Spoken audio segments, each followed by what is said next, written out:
Ya, terima kasih Pak Muksin dan juga salam untuk seluruh jemaat di LCC yang dikasihi. Selamat ulang tahun yang kelima. Ini masih bayi kalau 5 ya, balita ya. Jadi kita bersyukur bisa bersama-sama memperingati hari ulang tahun. Hari ulang tahun adalah hari kesempatan dan yang istimewa, di mana kita bisa melihat ke belakang bagaimana Tuhan sudah menuntun mulainya jemaat di tempat ini, sampai dengan 5 tahun berjalan, setengahnya dengan force major yang nggak ada yang bisa memprediksi. Dan sekarang kita sudah mulai kembali berkumpul dan bisa merayakan, kita melihat kondisi kita sekarang dan ada semangat untuk melihat hari esok dan tahun-tahun ke depan. Tentunya dengan penuh tuntunan Tuhan dan penuh semangat yang baru. Jadi selamat ulang tahun, saya juga membawa salam dari seluruh jemaat Gereja Baptis Pertama Bandung, yang turut mendoakan juga pelayanan kami di sini. Ya, pada hari ini juga ada satu kebahagiaan yang khusus untuk keluarga kami, karena tepat hari ini istri saya ulang tahun ya. Selamat ulang tahun. Dia sangat tidak mau ada perhatian, jadi itu hadiahnya ya, perhatian dari ini. Oke, dari kita bersyukur ya bisa merayakan itu, tentu sukacita bagi kami sekeluarga. Dan Bapak Ibu Saudara, saya rasa Bapak Ibu Saudara semua di sini aktif dalam pelayanan ya. Ada yang guru-guru sekolah minggu, ada yang mungkin ketua-ketua care group, para penatua, mungkin pelayan-pelayan hamba-hamba Tuhan. Pas ulang tahun, saya rasa sebagian besar dari kita pernah mendoakan orang lain berulang tahun. Benar atau benar? Benar ya, mendoakan orang lain ulang tahun itu wajar ya. Pernah nggak, ini mau tanya nih ya, pernah nggak ada ya di sini, ketika mendoakan orang lain ulang tahun, mendoakannya supaya Tuhan mendatangkan tantangan dan kesusahan. Ada nggak? Coba angkat tangan yang ada. Ketawa. Karena pasti nggak diundang lagi untuk doain gitu ya. Ada nggak di sini yang pernah mendoakan? Mungkin muridnya, mungkin anggota care group, mungkin orang yang mau dijangkau atau pendetanya ulang tahun. Didoakannya untuk tahun ini mendapatkan kesulitan, kesusahan dan tantangan. Ada nggak? Nggak ada ya, nggak ada ya. Nah kita tepat hari ini juga adalah hari Pentakosta, di mana kita memperingati ya, 2000 tahun yang lalu sesuai dengan janji Tuhan kita Yesus Kristus yang sudah memberikan amanat agung, mewujudkannya dengan mencurahkan Roh Kudus kepada murid-muridnya yang sudah menunggu di ruang atas seperti ini, sedang berdoa.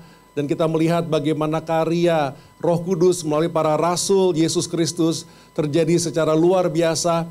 Ribuan orang dimenangkan, ribuan lagi, sampai Injil diberitakan sampai ke ujung-ujung bumi yang bisa mereka jangkau pada saat itu. Sampai Thomas yang meragu-ragukan, sampai ke India, sampai rasul-rasul yang lain menyebarkan, termasuk yang sudah kita pelajari di dalam jemaat LCC, surat-surat yang diberikan kepada 7 gereja yang terdapat di kitab Wahyu, itu pun hasil dari penyebaran Injil setelah Hari Pentakosta terjadi, di mana sesuai dengan janji Tuhan, engkau akan menerima kuasa apabila Roh Kudus turun ke atas kamu dan engkau akan menjadi saksiku di Yerusalem dan di Yudea dan di Samaria dan sampai ke ujung bumi.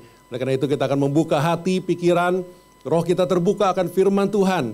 Pada saat ulang tahun ini kita memperingati dan kita membuka telinga kita, membuka pikiran kita agar kita tahu kemana Roh Kudus akan tuntun kita tahun esok, tahun ke-7, ke-8, ke-9, sampai 50 tahun ke depan, kita perlu mendasari sesuai dengan pimpinan firman Tuhan. Mari kita berdoa. Tuhan, kami bersyukur karena kami dapat berkumpul sebagai anak-anak-Mu, sebagai jemaat-Mu, berkumpul untuk merendahkan diri kami di hadapan-Mu.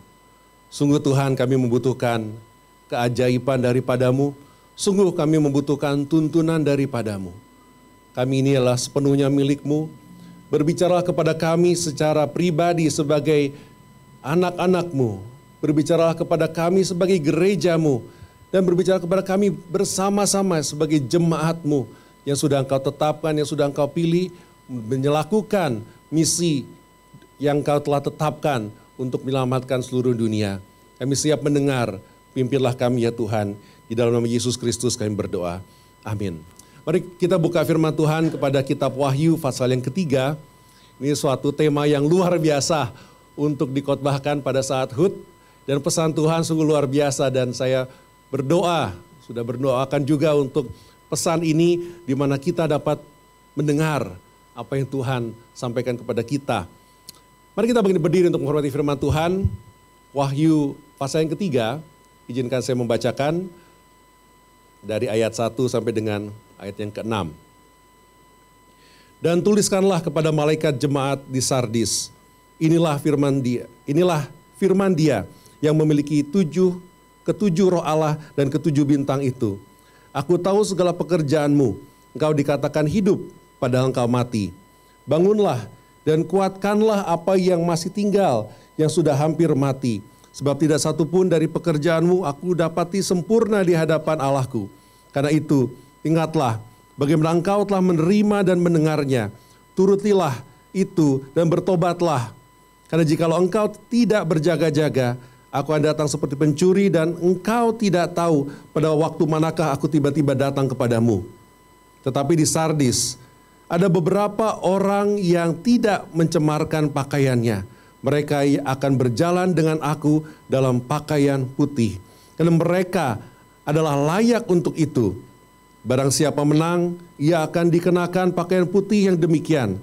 Aku tidak akan menghapus namanya dari kitab kehidupan, melainkan aku akan mengaku namanya di hadapan Bapakku dan di hadapan para malaikatnya.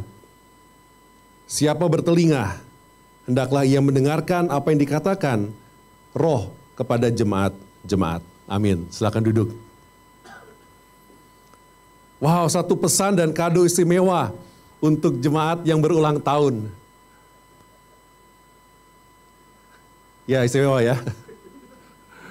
Makanya tadi saya tanya, pernah nggak kita doain ya? Doain orang yang berulang tahun untuk mendapatkan kesusahan dan tantangan. Dan saya rasa tidak kebetulan dan saya sangat menghargai gereja yang berjalan terus dalam kitab ayat per ayat. Karena yang paling penting dalam hidup kita adalah mengerti firman Tuhan dan bukan mencari ayat-ayat untuk menguatkan kehidupan kita, tetapi kita mencari tuntunan Tuhan, apa yang Alkitab katakan untuk kita lakukan. Sebagai pribadi, makanya kita perlu saat teduh setiap hari, dan sebagai gereja Tuhan.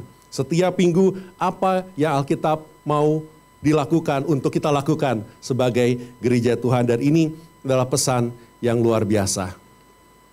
1 minggu setelah Tuhan Yesus naik ke surga, tercurah Roh Kudus. Kita tidak perlu menanti-nantikan dan meminta Roh Kudus untuk datang kepada kita, karena Roh Kudus sudah hadir di dalam kita. Sebagai umat percaya, kita meyakini sejak kita percaya Yesus Kristus, Roh Kudus ada dalam diri kita. Kadang-kadang kita yang menekan karya Roh Kudus, karena kita lebih mengandalkan kedagingan kita daripada kepekaan akan Roh Kudus. Rasul-rasul Yesus ketika Roh Kudus bermanifestasi seperti lidah yang dapat terlihatan, mereka dipenuhi kuasa Roh Kudus. Petrus yang sudah menyangkal Yesus 3 kali, sekali khotbah 3.000 orang percaya. Beberapa lembar berikutnya 2.000 orang percaya karena keteguhan mereka. Mereka melakukan mujizat, mereka mengajar dengan penuh kuasa, mereka disegani, mereka ditakuti karena karya ajaibnya dapat tersebar, terpancar, sampai-sampai mereka menjungkir balikan seluruh dunia. Dan bagaimana karya Roh Kudus yang ajaib memilih seorang penjahat yang terjahat, yang menganiaya jemaat, sehingga jemaat yang berkumpul di Yerusalem tersebar kemana-mana. Justru dialah yang dipakai oleh Tuhan untuk membawa Injil Tuhan di luar lingkup orang-orang Yahudi, sampai ke orang-orang non-Yahudi, sampai ke ujung-ujung bumi, sebagaimana Roh Kudus tuntun Paulus. Dan dari pelayanan Paulus, ada muncul jemaat-jemaat, dan banyak jemaat yang bermunculan, termasuk ke-7 jemaat, ya, rata-rata, ya, hampir semua dimulai oleh pelayanan yang ada di Paulus. Walaupun tidak semua di kota itu Paulus kunjungi. Salah satu yang akan kita lihat adalah dari jemaat di Sardis. Kalau kita melihat jemaat di Sardis, kira-kira saat ini ya, yang next kita bisa lihat petanya ya. Jadi di negara Turki, yaitu Sardis di situ. Ya, ini negara Turki, dulu ini namanya Asia Minor. Dan di sini itu adalah kota persimpangan. Jadi beberapa ratus tahun sebelum Masehi, ini adalah kota yang booming. Industri begitu besar di sana. ada industri kain, ya kain wool diproduksi di sana dan macam-macam. Dan kota ini bangkit, termasuk salah satu di sana adalah kuil. Ada kuil Artemis yang sangat besar, yang puing-puingnya sampai sekarang pun masih ada. Katanya, karena saya belum pernah ke sana, jadi kalau lihat di foto tapi ada ya, berarti benar masih ada di sana ya. Jadi masih ada fondasi yang besar-besar yang ada di sana.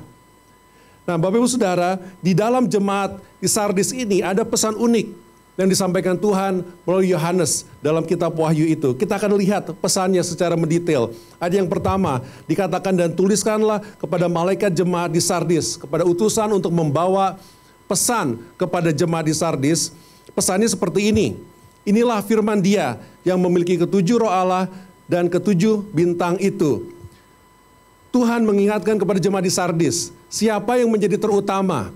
Mengapa mereka sudah menjadi jemaat? Yaitu Yesus Kristus, karena D-nya besar Dia, dan Dia memiliki ketujuh roh Allah dan ketujuh bintang itu. Itu adalah bahasa kiasan.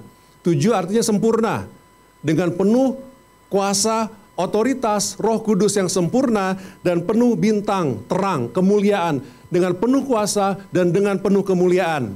Itu bahasa untuk Yesus Kristus. Pada zaman itu juga mereka harus pakai bahasa kode-kode ya, karena mereka dianiaya begitu luar biasa.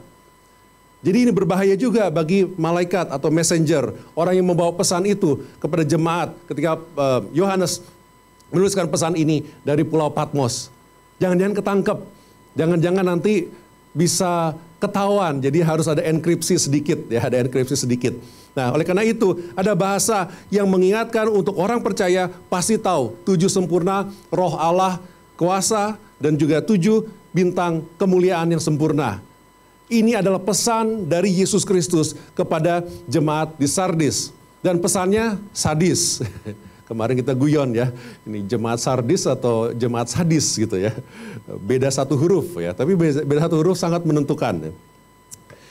Untuk jemaat di Sardis dikatakan, sedih ya, kalau kita jemaat dibacakan seperti ini gimana? Sedih ya, apalagi pas ulang tahun ya. Aku tahu segala pekerjaanmu. Engkau dikatakan hidup, padahal engkau mati. Waduh.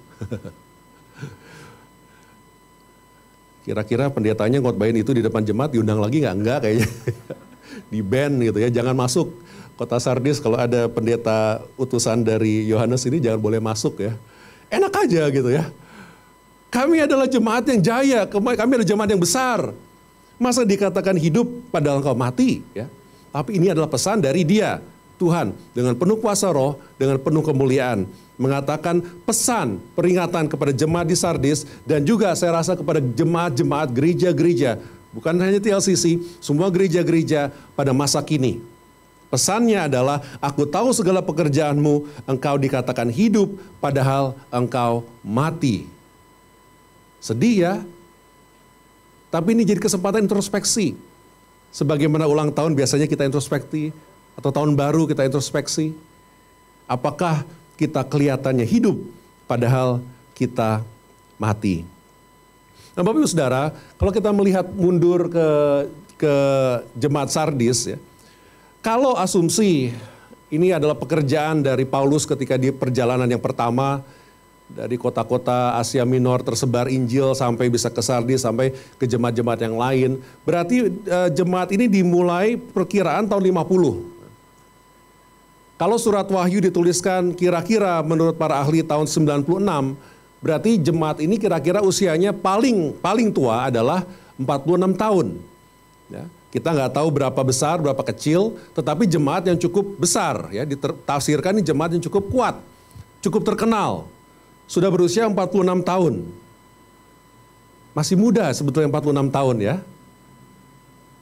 Kami kalau HUT GBP di HUT di gereja pas pertama kadang-kadang sedih ya. Ada teman-teman saya yang kira saya ulang tahun, pegang kue, udah 67 tahun, 68 tahun, aduh dikirain saya 68 tahun gitu ya. Ini jemaat 46 tahun, masih muda. Tapi sudah dikatakan, engkau kelihatan hidup, padahal mati. Baru 46 tahun. Jadi kita bayangin TLCC 40 tahun dari hari ini. Kira-kira seperti itulah. Kita bersyukur dikasih peringatannya waktu baru 5 tahun. Jangan sampai kita menjadi jemaat yang kelihatannya hidup, tetapi sesungguhnya mati. Tenang, kita nggak hanya berhenti di ayat 1, itu indahlah firman Tuhan. Pasti ada harapan. Dan mungkin ada Bapak Ibu Saudara di sini juga yang datang, entah kebetulan, entah karena ada yang ngundang, entah karena ada, wah kelihatannya ada hut, ada makan-makan kali, ada kue ulang tahun atau apa. Ada maksud Tuhan Bapak Ibu Saudara di tempat ini. Mungkin saudara merasa kelihatan hidup tapi dalam rohani mati. Ada pesan dan kabar baik bagi kita semua. Yang memberikan peringatan ini adalah Yesus Kristus. Dengan kepenuhan kuasa dan kepenuhan kemuliaan. Masih memberikan harapan, kalau kita masih hidup sekarang, masih ada harapan. Sebagaimana kita akan melihat di dalam jemaat yang ada di Sardis ini. Kita lihat dulu pesan dari firman Tuhan. Ayat 2 sampai dengan ayat yang ketiga. Di sini ada perintah, ada peringatan kepada gereja yang ada di Sardis dan kepada kita sekarang yang mungkin sedang bergumul. Mungkin hanya menampilkan posting-posting yang kelihatannya kita masih hidup. Padahal kerohanian kita sudah mati. Ada pesan firman Tuhan. Yang pertama, Yesus Kristus berkata, bangunlah. Jangan tidur, bangunlah. Kayak foto tadi di awal ya. Bangunlah. Bangunlah dan kuatkanlah apa yang masih ada. Bangunlah dan kuatkanlah apa yang masih tinggal yang sudah hampir mati. Belum mati, hampir mati. Kalau kita masih berada di tempat ini, kita belum mati. Kita masih bisa posting Instagram, kita belum mati. Kita masih bisa bikin video TikTok, belum mati ya. Walaupun kadang-kadang kita merasa sudah mati. Tapi kalau kita masih hidup, kita belum mati. Tentunya ya, tentunya. Oleh karena itu pesan dari firman Tuhan, kata perintah, bangunlah, wake up. Bangunlah. Mungkin 2 tahun sudah dikurung di rumah sendiri, di kamar sendiri, depan laptop saja. Bangunlah gitu ya. Bangunlah, kita belum mati. Kuatkanlah. Kita hampir mati, tapi belum mati. Karena pasti masih ada harapan di dalam Yesus Kristus. Sadarlah bahwa masih ada kehidupan di dalam diri kita dan di dalam gereja kita. Ayat ketiga, karena itu, karena masih ada pengharapan, karena masih ada pekerjaan yang bisa dilakukan. Walaupun kelihatan sudah hampir mati, walaupun kita mengatakan sebab tidak satu pun dari pekerjaanmu aku dapati sempurna, karena kuncinya itu adalah pekerjaanmu, bukan pekerjaanku. Jadi memang pasti nggak mungkin sempurna kecuali kita melakukan pekerjaan dalam Yesus Kristus. Karena itu, ayat 3, remember, ingatlah bagaimana engkau telah menerima dan mendengarnya, yaitu Injil, ya, yang sudah sempurna dalam 7 roh dan 7 bintang kemuliaan, itu Kristus dan Injilnya. Engkau telah mendengar Injil itu, engkau turutilah Injil itu, dan bertobatlah akan Injil itu. Bapak Ibu Saudara, mungkin ada Bapak Ibu Saudara di sini yang belum menerima Yesus Kristus sebagai Tuhan dan Juru Selamat. Mesti ragu-ragu ya. Bener nggak sih? Ya. Bener nggak sih? Kami punya salah satu anggota keluarga ya, yang kami doakan tiap hari. Orang pinter, orang baik banget ya. Mungkin orang terbaik yang kami kenal gitu ya. Tulus, tapi nggak mau percaya. Dia nggak masuk akal bagaimana, ya mungkin ada, mungkin nggak, agnostik ya. Mungkin ada, mungkin nggak. Tapi dia nggak mau percaya bahwa ada seorang Juru Selamat, Tuhan Allah menjadi manusia, dapat menebus kita, mengampuni dosa kita. Nggak mau percaya. Ya. Sedih. Dan mungkin ada Bapak Ibu Saudara di sini yang belum percaya sepenuhnya bahwa ada seseorang namanya Yesus Kristus, yang sesungguhnya adalah Tuhan Allah, yang menjelma menjadi manusia, mengambil rupa seorang hamba. Ia hidup sempurna, tidak berdosa, namun ia rela menggantikan kita. Kita yang seharusnya dihukum, tetapi ia rela dihukum di kayu salib, yang baru kita peringati beberapa bulan yang lalu. Ia disiksa, ia dicabik-cabik tubuhnya, darahnya tercurahkan untuk menutupi kita dari segala salah dan dosa kita. Ia mati di salib, ia dikuburkan, dia bangkit pada hari ketiga. Ia hidup disaksikan oleh banyak orang, ia naik ke surga dan ia akan datang kembali. Dan sambil kita menantikan kedatangannya kedua kali. Sambil kita menantikan sebelum kita bersatu dalam kekekalan dengan Yesus Kristus. Bangunlah, karena masih ada pekerjaan dan tugas bagi kita. Dan Bapak Ibu Saudara yang belum percaya akan karya Yesus Kristus sebagai Juru Selamat, hari ini adalah hari yang indah untuk kita bisa memberikan seluruh hidup kita kepada Yesus dan menjadi pengikut Yesus sepenuhnya. Dia yang sudah mati ganti kita. Dia yang sudah menjadi juru selamat kita. Bagi kita yang sudah percaya dan beriman kepada itu, yang sudah berkumpul sebagai satu jemaat, apa tugas kita sekarang? 5 perintah, bangunlah, kuatkanlah, ingatlah. Bangunlah, kuatkanlah, kita belum mati, ingatlah, turutilah, dan bertobatlah. Kenapa? Karena ada peringatan. Karena jikalau engkau tidak berjaga-jaga, aku akan datang seperti pencuri, dan engkau tidak tahu pada waktu manakah aku tiba-tiba datang kepadamu. Hati-hati. Kalau kita tertidur dan tertidur terus. Hati-hati. Yang kedua, kita sudah mengingat. Ayat 2 dan 3, peringatan kepada jemaat di Sardis dan kepada kita sekarang.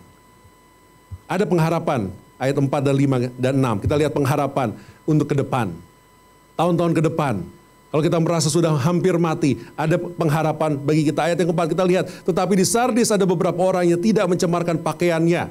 Mereka akan berjalan dengan aku dalam pakaian putih, karena mereka adalah layak untuk itu. Barang siapa menang, ia akan dikenakan pakaian putih yang demikian. Aku tidak akan menghapus namanya dari kitab kehidupan, melainkan aku akan mengaku namanya di hadapan Bapakku dan di hadapan para malaikatnya. Siapa bertelinga, hendaklah ia mendengarkan apa yang dikatakan Roh kepada jemaat-jemaat. Bapak Ibu Saudara, masih ada harapan. Mungkin kita merasa, aduh COVID ini susah nih. Usaha bangkrut, ya, hubungan keluarga jadi kacau ya. Tadinya sama-sama sibuk, sekarang terkurung 24 jam suami istri. Jadi kacau gitu ya. Jadi sepaneng gitu ya. Tekanan darah tinggi naik gitu ya sama anak-anak gitu ya. Biasanya 7 jam, 8 jam di sekolah, sekarang 24 jam bersama-sama gitu ya. Mungkin kita merasa gak ada harapan. Udahlah Pak Pendeta, udah habis semua. Modal habis, tenaga habis. Masa depan kelihatannya tambah susah, bensin naik, minyak goreng naik. Semua barang naik, inflasi naik, semua naik, waduh pusing.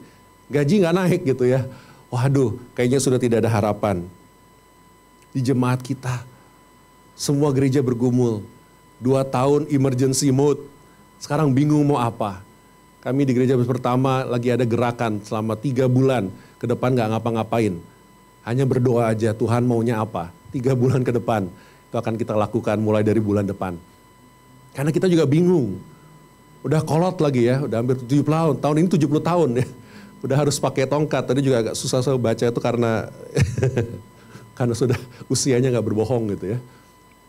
Gak tahu mau ngapain. Tetapi masih ada harapan.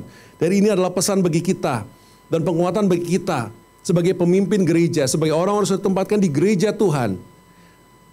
Kitalah, jemaatlah, orang-orangnya lah yang menjadi harapan bagi sebuah gereja, bagi sebuah kota, bagi sebuah bangsa. Kita lihat di sana di Sardis, walaupun kelihatannya mati, walaupun kelihatannya hidup tetapi mati, maaf.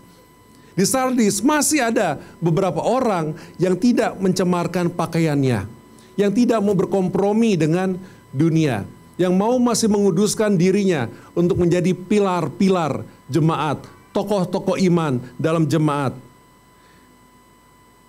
Bapak Ibu Saudara, 400 tahun setelah surat ini ditulis, para arkeolog menemukan puing-puing dari tanda-tanda bahwa ada gereja. Ironisnya itu justru di sebelah kuil Artemis yang sudah puing-puing. Jadi kemungkinan ya, saking bertumbuhnya gereja di Sardis ini, mereka melebihi popularitas daripada jemaat kuil Artemis. Karena ditemukan puing-puingnya di sebelah kuil Artemis. Jadi jemaat di Sardis yang sudah hampir mati, setelah mereka menerima firman Tuhan ini, pesan dari Tuhan ini, mereka bertobat. 300 tahun ya, karena ditemukan kira-kira 400 AD, ditemukan puing-puing itu. Mereka melejit. sampai berusia 400 tahun, 300 tahun. Walaupun sudah dicap, aku melihat pekerjaanmu dan tidak ada pekerjaanmu yang layak, yang sempurna di hadapanku. Tapi mereka bangun, mereka dikuatkan, kemudian mereka mengingat akan Injil Tuhan, mereka menuruti Injil Tuhan, mereka bertobat. Penting, mereka bertobat ketika dikasih peringatan oleh firman Tuhan dan 300 tahun mereka benar-benar menjadi gereja yang maju, gereja yang thriving, bukan hanya surviving. Karena mereka mendengar pesan Tuhan. Berbahagialah kita yang baru usia 5 tahun diberikan peringatan untuk itu. Walaupun sulit, masih ada harapan. Dan itulah pesan Injil. Kalau kita mau peras pesan Alkitab menjadi satu kata, kata itu adalah harapan. Orang yang sudah disalibkan bersama dengan Yesus gak sempat dibaptiskan, gak sempat ikut kelas katekisasi. Tapi hari ini juga engkau akan bersama denganku. Masih ada harapan. Kalau masih hidup, masih bisa bernafas, masih ada harapan. Walaupun kelihatannya hidup, tapi mati, masih ada harapan. Dan gereja Sardis menjadi kesaksian bagi kita. 300 tahun kemudian, mereka benar-benar menjadi gereja yang thriving. Yang melejit. Ya, walaupun sekarang sudah tidak ada. Ya, walaupun sekarang sudah tidak ada. Bapak Ibu Saudara yang dikasihi dalam Yesus Kristus. Kita perlu sadar ya. Pesan di gereja Sardis ini menjadi peringatan bagi kita semua. Baik jemaat LCC, jemaat gereja Bas Pertama, dan seluruh jemaat, khususnya gereja-gereja yang ada. Khususnya gereja-gereja besar. Ya. Ada seorang ahli yang bernama Dr. Vance Havner. Ya, dia menuliskan tentang jemaat di Sardis untuk menjadi peringatan bagi gereja-gereja. Dia menuliskan bahwa menurut penelitiannya biasanya ada 4 tahap pertumbuhan gereja. Ya. Yang pertama kita lihat adalah seorang perintis. Wah, seorang perintis yang hebat. Mantan apa gitu ya, populer, luar biasa. Kemudian dia mampu menggerakkan, menginjili beberapa orang, membentuk tim, membentuk suatu gerakan. Ayo kita semua ikut, rame, makin bertumbuh. Lama-lama sudah semakin besar, bingung gimana ngaturnya sebanyak mungkin orang ini ya. Dibikinlah sebuah sistem, sebuah mesin ya, di mana orang terus berjalan dalam mesin itu. Tapi kalau itu tidak diperbaharui terus, kita tidak dan kita lupa akan inti dari adanya gereja, yaitu untuk menjadi alat satu-satunya pemenuhan amanat agung Yesus Kristus. Kebanyakan gereja akan menjadi sebuah monumen. Kalau kita ke Eropa, banyak museumnya gereja, karena nggak ada orangnya. Amerika sudah mulai seperti itu. Tapi karena kapitalis mendingan dijual, cuan gitu ya, daripada jadi museum rugi gitu ya. Jangan sampai di Indonesia seperti itu. Bapak Ibu Saudara, kita harus sadari bahwa dalam amanat agung Yesus Kristus, gereja adalah satu-satunya institusi yang Yesus Kristus tinggalkan atau dirikan untuk menjadi pemenuh amanat agung Yesus Kristus. Pak, kita hanya kecil di Bintaro, perintahnya ke ujung bumi. Itulah indahnya. Dan pekerjaan kita menjadi sempurna kalau kita melakukannya di dalam pekerjaan Dia. Hati-hati, this is a warning. Jangan sampai kita menjadi sebuah monumen. Seperti warning kepada gereja di Sardis yang mereka yakini mereka bertobat. 300 tahun kemudian mereka terus menjadi gereja yang sehat dan bertumbuh. Bapak Ibu Saudara, di dalam sejarah gereja, baik di Perjanjian Baru maupun gereja masa kini, ada korelasi yang bisa ditemukan di berbagai penjuru dunia. Korelasinya adalah semakin tinggi tekanan, semakin cepat pertumbuhan jemaat. Yerusalem 3.000 orang bertobat, 2.000 orang bertobat, 5.000. Saulus atau Paulus, begitu getolnya dia mengupayakan segala sesuatunya untuk menganiaya jemaat. Saking gak tahannya, jemaat bubar jalan gerak. Tidak tetap di Yerusalem. Tapi karena itu kita bisa berkumpul di Indonesia. Karena itu orang-orang di India bisa memuji Tuhan. Karena itu orang-orang di Eropa bisa memuji Tuhan. Dan seluruh dunia memuji Tuhan karena ada tekanan. kita melihat di China. Saya cari penelitian tahun 1940 ditafsirkan ada 11 juta orang Kristen. Tahun 65 turun, entah kenapa turun. Jadi 9 juta orang Kristen. Waktu tahun 65 itu adalah awal dari revolusi budaya di sana. Tapi justru ketika awal komunisme berkuasa, jemaat Tuhan ditekan, malah melejit. Tahun 80 ditafsirkan ada 24 juta orang Kristen. Tahun 2000 ditafsirkan ada 50 juta orang Kristen. Sampai sekarang itu ditekan. Seluruh misi-misi yang ada di sana sudah keluar semua, udah nggak ada, nol sekarang ya. Sampai sekarang masih tekan, apalagi semua pakai elektronik jadi ketahuan ya. Tahun 2020 ditafsirkan, ada yang tafsir konservatif 80 juta, ada yang bisa mengestimasikan 120 juta, kita ambil tengah-tengahnya 100 juta.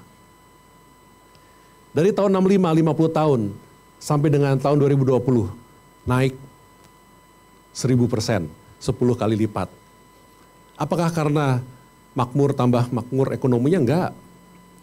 Apakah karena kebebasannya semakin bebas untuk berjemaat? Enggak. Aniaya dan tekanannya semakin besar. Tapi anehnya, dalam tanda kutip anehnya, gereja semakin bertumbuh. Ada tantangan, ada rintangan, ada kesadaran Tuhan kami nggak bisa berbuat apa-apa. Nggak bisa melawan pemerintah yang bawa senapan, bawa machine gun, bawa penjara. Nggak bisa. Tapi mereka semakin tersungkur, tapi semakin melejit. Saya bersyukur beberapa bulan yang lalu diberikan kesempatan untuk ke Nepal. Di Nepal itu luar biasa. Di Nepal itu ada 265, slide berikutnya. Ya, di Nepal ini ada 265 gereja induk. 224 pos perintisan. Ada 256 pendeta tertabis. Pekerjaan baptis dimulai tahun 1980. Baru dimulai 1980. Sekarang ada 24.000 orang yang sudah dibaptiskan di Nepal. Ceritanya unik. Saya berdiri di sebelah salah satu perintis pekerjaan baptis di sana. Ceritanya luar biasa.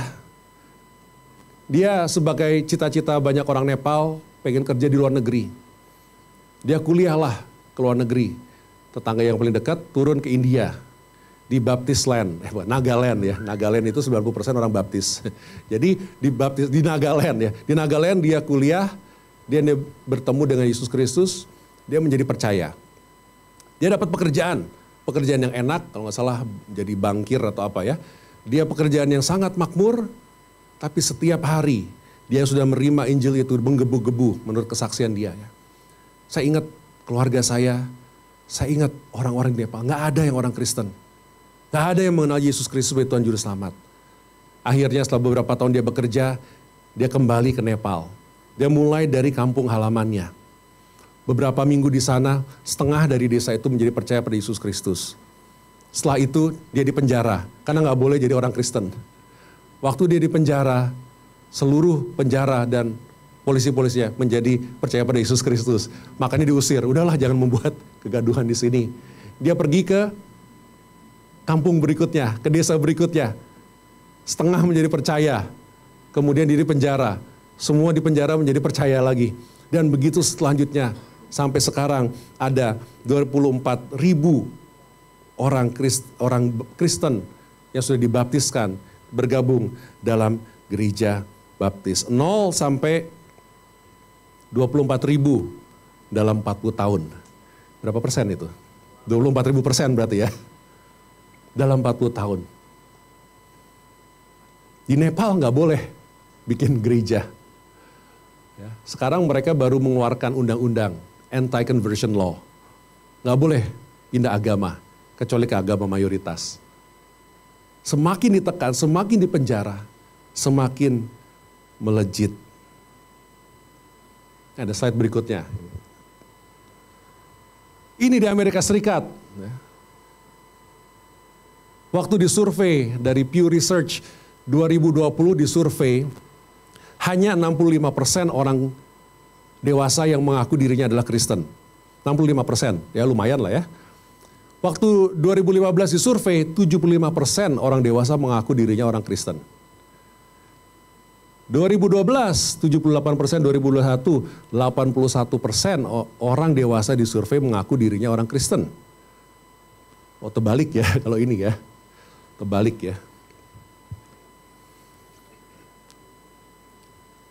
Bapak Ibu Saudara, beranikah kita di ulang tahun ini berdoa, Tuhan, datangkanlah tantangan bagi gereja kita. Berani.